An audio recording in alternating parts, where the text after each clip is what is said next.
I'm joined now by Greg McCormick, now a familiar face to me, the director of the Petroleum Extension Service at the University of Texas. Greg, good to see you again. I never thought I'd be talking to you this much as we have through the course of this oil spill. Give me a sense from you, from the perspective of somebody who understands these things, how serious a development is that this top kill method to kill that oil well did not work.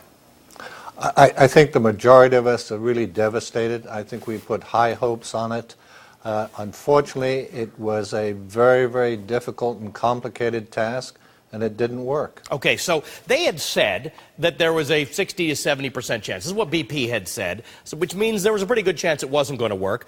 At this point, the one thing we all agree, when I say we, scientists all agree is going to work, is the drilling of this relief well. That drilling has already begun. Tell me about that. Is that going to be the thing that kills this well? That's what's going to kill this well eventually. There's absolutely no doubt. We have killed many, many wells by drilling relief wells. It is by far the safest and foolproof method of killing a well. All right, I want to stay with me for a second, Greg. I want to bring in Russ Chianelli, also at the University of Texas. He was a former chief scientist in the effort to remediate the Exxon Valdez spill. He's in El Paso right now. Russ, thanks for being with us. Russ, what's your view of what's happened here today, the development that BP says this isn't working? Well, I think you just heard a result that said that there was an example. In 1979, the same thing happened in the Bay of Campeche in the Ixtoc blowout. And it took them 9 months to drill the relief well, but for 9 months that oil was flowing into the sea. Interesting thing about that, if you look back at the history, very little of that oil actually reached the coast.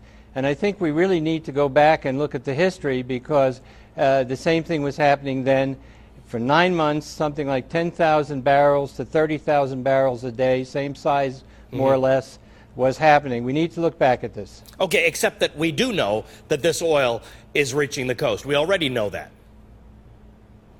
Yeah, I think that some of the oil is reaching the coast, but they are using a dispersant. And I think that what everybody forgets is that out in the ocean there, everywhere in the world, something like 2 million tons to 12 million tons of oil are naturally in the sea every year. And in the Ixtoc blowout, yes, there was some oil that reached the beach, but most of it was biodegraded in the warm Gulf before that. And when I look at some of the beach scenes here compared to the ones that I saw in Valdez, where we didn't have time to use a dispersant, it looks already biodegraded. Biodegradation is helping very much, and you want to use the dispersants which are being done to take the slick off the surface. Let's talk for a second, Greg, about the next step. Basically, they are going to do something that puts a hood, a top hat as they call it, onto the existing blowout preventer.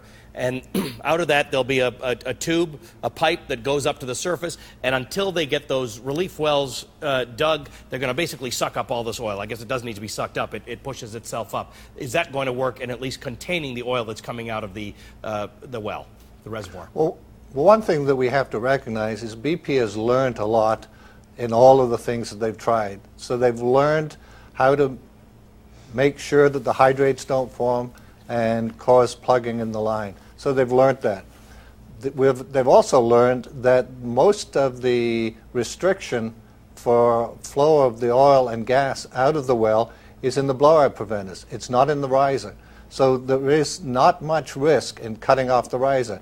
They didn't know that before they did the top kill. What they're going to attempt to do now is cut the riser off the lower marine package and insert it, and it'll just be a weight on the ceiling around the the stub of the riser. And so all of the material has a path to the surface. Now, without a flanged connection there, some of it will leak out. And you said lower marine riser package. People are going to be hearing that word a lot over the course of the next few days, or you'll be hearing LMRP. That is the next effort that BP is going to undertake to try and contain. Remember, this is not going to kill the well. This is to contain it.